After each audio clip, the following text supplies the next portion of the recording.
Hi, my name is Alexander Pfeiffer, and I'm going to talk about digital agents and distributed ledger technologies as little helpers for educators and administrators. I'm currently working full-time at the MIT Education Accord, but I'm also an associated researcher with Danube University Krems, and I'm approaching my second PhD, this time in the field of artificial intelligence at the University of Malta. You'll find more information about me and my latest papers on alexpfeiffer.at. So what is our issue and the reason for today's talk? It's on the one hand identity, and that we have to trust the identity of a person sending you an email, signing a contract, storing certain data. And on the other hand, it's the storing part itself. Data can be stored on your local hard disk, or data can be uploaded to the cloud service. And such a cloud service can be from a small independent provider, from local NAS hard drives that are just plugged into the internet, or it can be, of course, one of the super giants like Google or Microsoft providing this cloud storage. Again, there is a lot of trust involved, that no one looks into your data, that the data is properly encrypted, and if you rent storage somewhere, that it is not possible to look into the data that might have been stored at this particular hard drive that they provide for you, and so that there's no human error in most of the cases involved in regards to your data. So let's look into identity. And we all know passports, we all know driving licenses. So it's basically a local government agency that is issuing such proofs of identities to their citizens. Mostly you have to go in person to a clerk of you representing a local government to receive the passport. And of course the passports have some sort of security involved, for example a biometric chip. Then we know identities from social media, but everyone is aware that those identities can be easily frauded, and basically you can pretend to be anyone nowadays. And even with Twitter, when you opt in to have your account verified, so if you're kind of a famous person, so that you get a verified account, as we've seen recently, even Twitter itself can be hacked, and those accounts can be used by a fraudulent person to tweet on someone's behalf. And then we have identity offered through banks. So usually in the old days, those services were similar to like your passport, and that you go to a bank mostly with your passport, and then you receive your bank account. But nowadays even those services, even banks can offer identity services themselves, as we have in Austria with Erste Bank and the S-Identity service. And then we have online banks. So basically the whole process is taking place online. You give a certain company that proves the identity of their clients for a bank, even access to your mobile phone, and then you have to show a live photo from your passport, and then by magic the light of your mobile phone turns on so that they can look into certain security aspects of your passport. And then we have the eIDAS regulations from the European Union from the year 2014. And this says that as long as the local issued digital identities, for example in Austria provided by the Austrian Trust Center, is compliant to a certain framework described in the eIDAS regulation, all the countries within the European Union have to accept digital signatures as a legit legal identity.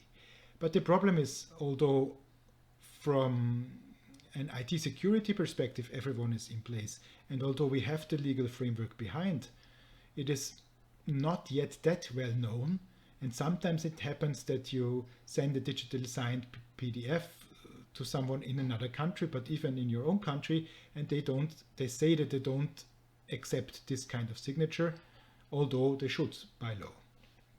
And when you start to work cross-border to other continents, then they even prefer a scanned copy of your blue pen signature. And now imagine that it is much easier to fraud such a blue band scanned signature. You just need Adobe Pro as a software to put a scan on every document you can imagine, and then on the other side they accept it more than a digital signature issued by your local government. So we have a huge problem in regards to the verification of digital IDs. And then in regards to storing data, blockchain technologies come more and more into place, and in the use of storing data that is worth using that kind of technology to store it. For example, in my project, storing of grades through exams or certificates of completion of a course. But what is blockchain? And let's look into this a little bit deeper. So blockchain should enable trust between different partners. It should ensure transparency, because you can always look into the proof of the transaction itself. But it should also be there for privacy, because if there is any metadata involved, it should be possible to encrypt it, so only people with the main key or with a shared key have access to the data. And this should then enable smart contracts, processes that run automatically between different partners. So blockchain technologies is part of a term called DLTs, distributed ledger technologies, but there is a difference. So in regards to blockchain, the transactions are grouped into blocks, that's why it's called blockchain, and the blocks are cryptographically connected to each other. What does it mean, grouped into blocks? You wait, and this is different with each blockchain system, you wait, for example, a certain amount of time, let's say 10 minutes, or a certain amount of transaction, let's say 500 transactions, or then up to 10 minutes until the next block is created. When a block is created, the whole set of data that is in the block receives a hash. And this hash is unique, and it's no longer possible to alter something that has been stored in such a block already.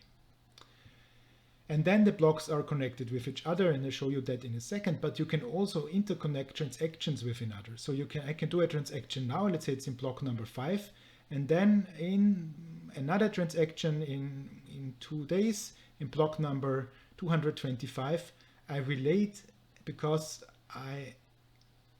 my new transaction refers to the hash of the old transaction, because every transaction itself is also registered on the blockchain with a unique hash. So it's not only the block itself, each and single transaction is registered with its own ID. So a hash function is an image that maps a large input quantity to smaller target quantity at the anti-hash value. So here I have some sort of data, a text, and then we have the hash value. But of course, you need to include more information so that each hash, and especially on blockchain, is at the very end unique. So for example, here it's just a little example. We have the so-called Genesis block, the first block of the blockchain. We have some information. We have a random number involved. We have the date and time when this has been created involved. And this creates the new hash. And all the information you add as an extra is called that we salt the hash. So we make it more and more unique. So then the second block is created, even with some data involved in it. It starts with the previous hash and it generates a new hash, and this hash again starts the next block. So that is basically why blockchain is safe and secure, because those blocks in green cannot be manipulated afterwards. There are certain websites where you can look into blockchains and look into the transaction, which is a good way to do it quick and dirty, so to say. But if you really like to trust the data involved, it's always better to run your own node, which could be just a Raspberry Pi with an SD card and, of course, sufficient hard disk and capacity on that SD card. So if you want to do a first run on blockchain and try it out as an experiment on blockchain.mit.edu, you can do so. Blockchains can be publicly run. This is what like the community always says. This is the pure blockchain. This is what we call blockchain. like Bitcoin, like Litecoin, like Ethereum, other NXT. Those are public blockchain systems. Then they can be consortium based. So you just take the code of the blockchain itself and run it on your own service. That can be done in private or consortium. So what is the difference? A consortium would be, for example, several banks that are not owned by the same mother company. So it's not UniCredit, but it's UniCredit and Raiffeisenbank and Erste Bank and a bank in Brazil and a bank in the US that run a blockchain between the banks. So it's a consortium-based blockchain. Or it could be privately. For example, just take one company like Starbucks and they run it in their own structure, so that, for example, they can accept a voucher created in Austria in the US. So mentioning those brands was just an example that you get a better idea. And all those blockchains can be permissioned or permissionless, meaning that everyone has full access to the data and can create new blocks, or you can just look into it. And of course, a very good way, and especially in education, would be a combination of private consortium and public blockchains. So you keep the GDPR compliant data private, for example, but then you create a hash of that data and store the hash public. Or you store your grading private or in the consortium, for example, between the different ministries of education in Europe. But again, the hash, after a certain period of time, once a day, every 10 minutes, every hour, whatever, that has to be defined. The hash is stored public, and then you can never manipulate the history of the transaction and the history of the data like you can easily do, for example, in a MySQL database or whatever. You just set the time and date of your computer differently to the past. You access the system, you log in with your code, and you manipulate some sort of information that would then not be possible using a blockchain system. And there are, of course, different kind of tokens, and there we as a community do not have one common wording. But to give you like a basic idea, cryptocurrencies are blockchain-based tokens that act as a store of value, like Bitcoin, like Litecoin, as payment, as a store of value. Then we have tradable network maintenance utility tokens, as I call them. Those can have, of course, a store of value. And if you use services on that particular blockchain, you have to have those tokens like Ethereum or other, so that you can pay for a transaction to the network, for example. But they can also be perceived as cryptocurrencies. So, for example, with Ethereum, some shops already accept them as means of payment, but it's also the payment you have to submit to the network, to all those people and companies that run computers to secure the network for their services. And then we have non-tradable utility tokens. This is what I'm working with most of the time. So we take all the measures possible that if you send a token with the information to one account, that this information cannot be altered, of course, but this information cannot be resubmitted to someone else without us knowing that someone wants to resubmit it at the end and we allow it. Because if I send a token with a grade attached to my student, I don't want this token to be traded on an exchange or sent to another student so he can pretend that he passed the exam. On the other hand, tradable utility tokens would be, for example, used in the gaming environment, where you say either they're really traded on the markets for like what the market defines as a price, but in most of the games we suggest that it's still kind of a centralized way the company issuing defines the price of the token, and it is traded to the players. And of course, in the field of utility tokens, we set up bundling accounts, so we pay the transactions on behalf of the user. The user does not maybe even know that the data is secured on blockchain. Again, there are websites you can, for example, look into which different kind of networks exist, which token exist upon that networks, because some networks like Ador, like Ethereum, they allow you to create your own tokens. It's very important if you like to work with blockchain as a store of data. And coinmarketcap.com gives you that very first insights, but it's a commercial website. And again, you have, so it's basically for you as some sort to get more information on the networks like, as I said before, Ethereum, NEM, Bitcoin, etc., etc. So smart contracts is defining automatic processes on the blockchain, and there is a difference between smart contracts and lightweight smart contracts. So smart contracts like on Ethereum it's possible for you to program anything you like, and lightweight smart contracts like on Ador, you have a predefined set of actions when you program such a smart contract. So with Ethereum, you can really create unique things that have maybe not yet done before. But if you make an issue, and that is why I have this example with the clay, it could be maybe possible that this smart contract is hackable, and then, for example, funds are blocked or stolen. So when you read in the newspaper, oh, this blockchain has been hacked, it's usually kind of a social attack from one human person to the other. But in many, many cases, it's not the blockchain itself that got hacked, it's a smart contract. Smaller blockchains, however, can be hacked with so-called 51% attacks. This is when one entity has enough power to manipulate the future blocks. But this cannot really happen like with Bitcoin and Litecoin, or it would cost you an enormous amount of money. So it's not worth to start such an attack.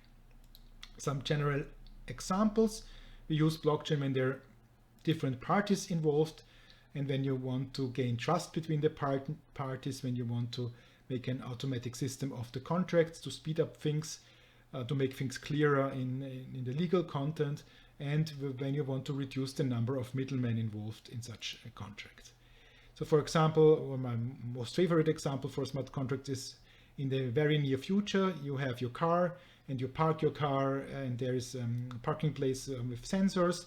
You allow your car to pay the fees automatically, but in the smart contract you sign, you also allow, for example, even that your engine can be blocked if your wallet, your cryptocurrency wallet, or even your bank account is not funded in a sufficient way.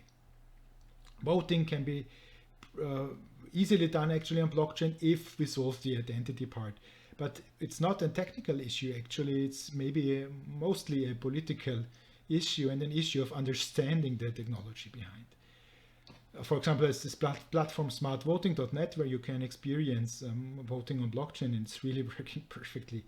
Logistic is a great example where we need blockchain, not data, but of course the data that stands for the goods transported is being shared between so many different parties, and in most of the cases it's still some printed piece of paper, and if you blockchainize this, tokenize this, it would really help the logistics company to move forward. There's a great example from Austria on that.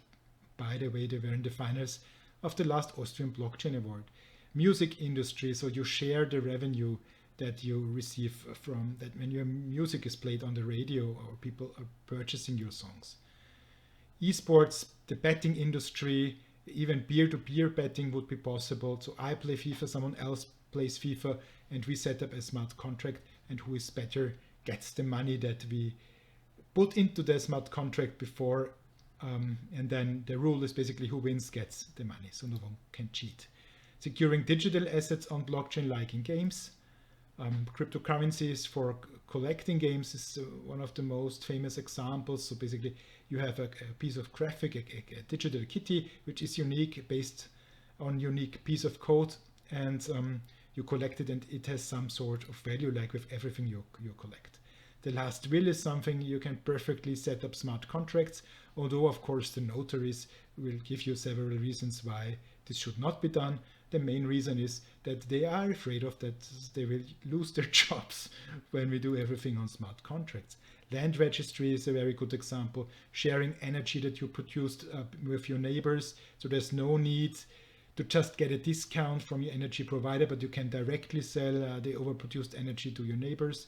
And of course, in the art industry, so you can secure every real asset, like every painting or whatever, with a token, and you have to possess that kind of token to show the ownership of the real asset.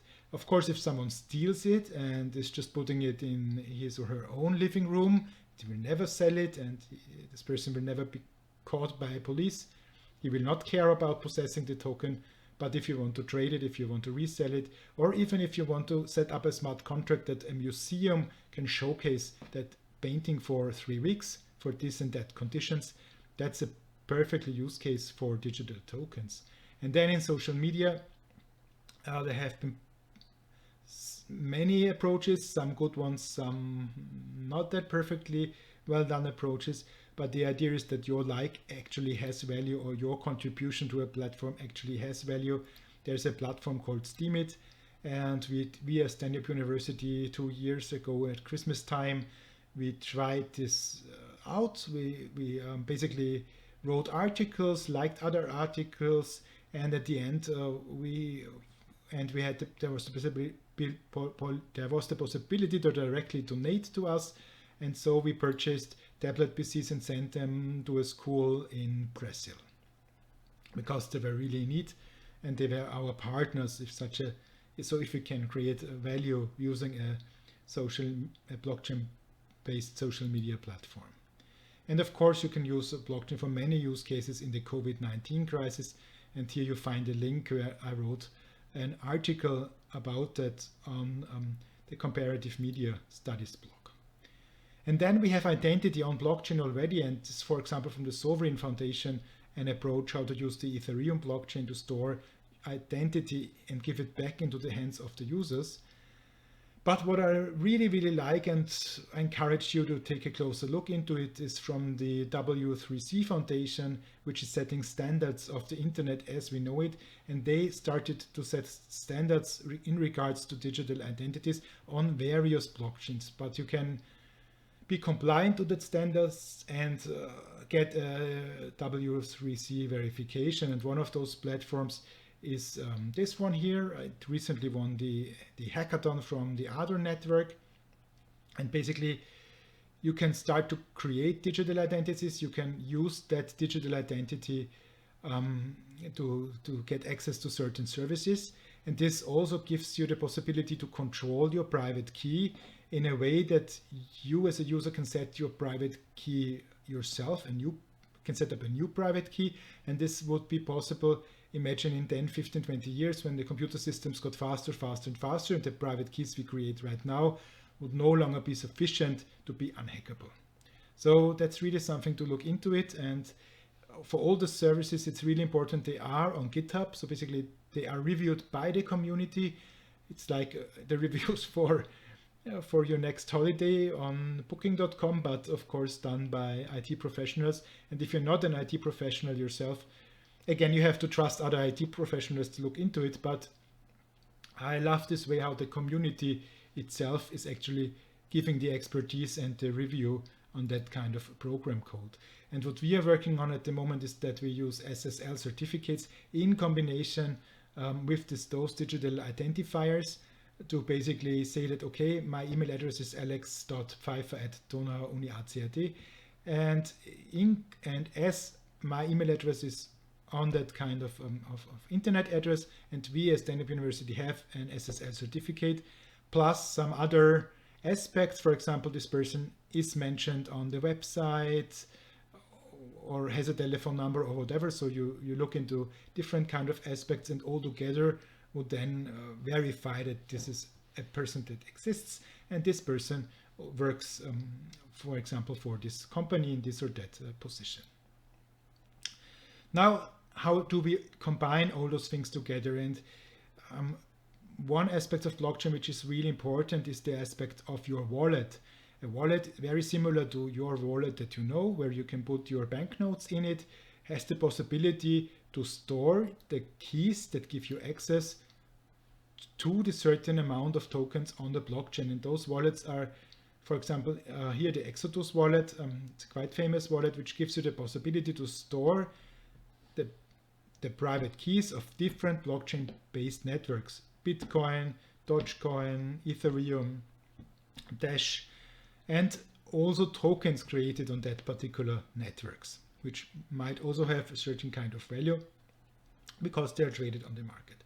So look into the system of creating a multi-chain wallet, a wallet that is possible to process tokens from many different blockchains. But think about that this is not for trading purposes on an exchange, but for storing additional metadata. We talk about this in 2 minutes when we finally finish with the educational examples. So this metadata could be your learning credentials, it could be your access to municipal services, it could be your health data. And here you have different kind of identities, like the eIDER's identities, the self-sovereign identity, or your social media identities. And you have your EIT wallet, which stores all these kind of tokens coming from different blockchains, and you can assign your identity to a particular token for a particular purpose. And this gives you, for example, if it's a concert ticket, it says, okay, this is Alex Pfeiffer and he bought a ticket for this or that concert, and you get access to that concert. And this would immediately make things like the black market, where those things are sold, no longer possible, because everything would be in the hand of the people that bought the tickets and of the people or the entities that issued these tickets on your behalf. And you as a person would always be the full owner of the data itself, as it's stored in a decentralized way on blockchain, and as you only as the person with your private key has access to the data, and you can share the data with a shared key or sub-shared keys. So with your main key, you create a second key, and you assign the second key that a person with that email address has access for a particular time frame. So some examples in the educational sector. So when there are teachers and learners involved, and so we have a lot of processes to conduct, this is where we can use blockchain-based smart contracts or blockchain as verification. And what is already in place and used is the so-called block search blockchain from Bitcoin, but this is using a so-called one-way hash. So it only verifies that this kind of certificate is an original, but there is no metadata involved. And this is our approach from my project at MIT and from the things we're doing at Donau University and what I am doing at my second PhD. So we want to create a network where people can share their credentials with certain partners for a certain period of time. And blockchain could be used for the scholarship management, for the digital class book, for the voting for the school book, for the enrollment process, for the storing the SAT results, etc., etc.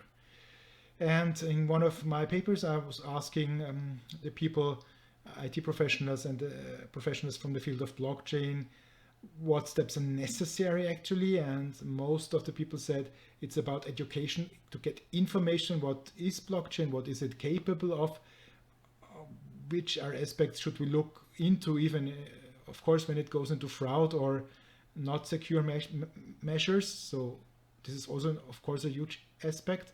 The privacy settings are important, the payment of fees are important, besides many other aspects. And what should it be used for? And most people said for the handling of the transaction fees, but of course for ID checking, taking exams, and storing the data. And this is how the identity chain, so the so-called chain of trust, would look like. You start with the country, for example in Austria with the A-Trust. The A-Trust gives us a school a certain identity as a government entity, and then the school is using the digital identity of a teacher, but adding additional data, assigning the person to a school. The same side is from the students. The teachers know which students are enrolled, and so you can store the grades in the wallet of the particular students, and then later on the students can share this data. So for the last 5 to 10 minutes, I like to give you a glimpse into the projects that I've been doing so far, which was the Gallery Defender game for game-based learning and assessment, the Gallery Defender quiz for e-learning and assessment, and then in-person, online conducted and written and oral exams, a test that we did, how these procedures would look like. And for game-based learning and assessment, I like to thank the Texas A&M University, because they were my partner university in creating this game. For the e-learning and assessment part, it was the Austrian company Picapipe GmbH, and for in-person and online conducted written oral exams, thanks to Danube University I was able to do this research. So basically, how would this look like? The verification that students are enrolled would be, for example, a message to yourself as the account owner that represents, for example, the Center for Applied Game Studies. So there would be a blockchain address, as you see here, similar to this. And this blockchain address would be, for example, on the university website. It could be in a register from your local government with all the addresses of the university centers there. So 2, 3, 4 different places where people can look up that this is a legit address. And then if one of those blockchain addresses broadcast a message to themselves, it could involve a list of enrolled students. For example, here there's one student enrolled in this class. So there would not be private data involved. In this case, you would just see the blockchain address itself. And then we need these approval models, so we make sure that the students cannot resend the data or can manipulate the data. And so here we set up an approval model, for example, and we say that the student and we as the issuing entity have to accept the transfer of the tokens. The student to accept the grade, and we so that later on the student cannot resend or alter the data. And then we have the token itself. It could either be a so-called singleton token, which is a unique token with a unique asset ID on the blockchain. So here we have the possibility that we can not only store data in the message attached while we send the data, there could be also additional data in the token properties itself. On the other hand, if we pre-produce a set of tokens, the asset property would be, for example, very generic, saying this is a token from Danube University, and then the purpose is only in the encrypted message. So basically we have here the approval model. The token is transferred to the learner, the message to ourselves, the token storing the message and or the message in the token properties, and then of course the message that is attached to the token. And then of course you can use your dual system. You can still use Moodle and or any other possibility to store grades in your learning management system. And in combination with blockchain technologies, it would be very easy to look into the certificate, because on the certificate you would have the hashes of the transactions from the learner, and this gives you the opportunity to look that this is a legit certificate, even if the local Moodle from the university is, for example, no longer operated. And you see here a different set of tokens. So we have one token that just says, okay, this is a legit certificate, which is an unencrypted message. And in another token, we have the metadata encrypted with the personal data and the grades themselves stored on it as a private data. And the teacher itself receives a token with more information from the learning platform, which enables the teacher, for example, to be a better guide to the student. The game was quite similar. So you had to verify your other address. You clicked on assessment level. So you started the exam. The game informed you that you now start the exam. So it's really grading in progress. You played the game. You received your grade, 330 seconds, then correct answers, an A grade. And then basically on blockchain, you use your passphrase to decrypt the message. And then you see this corresponds exactly with the data from the game and generates a shared key. So you can then use the shared key to share it, for example, with your future boss, which you see in a second. So dear future boss, attached you find the shared key to my grading certificate. So this is the process that I have been explaining before. In this case, we have the token for the learner, token for the teacher. We also implemented some sort of gamification just to show that this is possible. The system itself was very similar to what I've shown before after the exams. And with the gallery defender, the quiz, it was like a quiz embedded in a learning management system. And there we tried to define that each single grading is a token, as I described before, by itself. So we have more transactions on the network. So this whole process on a public blockchain would be more expensive. But we do not only have the encrypted message, we also have the data stored on the token itself. So at the end, you have to define the use case. The use case defines how you would create the token economies backing up your system operated in your blockchain-based grading management system. And then at the end we have the digital agents. And digital agents is a smart contract that can act on someone's behalf. To give you a generic example, such a digital agent would make it possible to look up if you have to pay tax. And in the smart contract with the piece of software, with your digital agents, you define that up to 5,000 euros, this person can actually pay the tax on your behalf. And as your digital agent, so your Siri, your Amazon Echo, Alexa, would have the possibility that this piece of software working on your behalf gets an identity by itself, which is sticked with your very own identity as the owner of the software. But everything what this kind of digital agent is doing, the proof of task is again stored on blockchain, where those that have a shared key or a private key can look into the information what the digital agent actually did on your behalf, while all others would just see a hash. They cannot really do anything with it besides knowing that a digital agent has done something for someone. So in the field of education, it would mean when you have your master thesis waiver, your defensio, and then the student passes the exam, and then the student agrees with the grading, and the 3-4 professors conducting the exam also sign digitally that this is a legit grade and the person passed the master thesis exam, then all the other signatures from the dean, etc., from the head of department, could be done automatically using their digital agents, but just based on the random aspects. 5 or 1 out of 2, make it very simple. Gradings have to still be verified by humans as a random aspect, and all the other certificates are then generated automatically, and then basically a student would have the possibility that he would not or she would not have to wait a full month, but maybe 1, 2, 3 days later the certificate would be digitally ready, and then 2, 3 weeks later they still receive something by post. So with digital agents it would look like that. We have the one person issuing the identity with and blockchain wallet similar, for example, even from the naming of the blockchain wallet, this could be used in the so-called master seed. So the issue of the identity has a master seed in his or a master seed.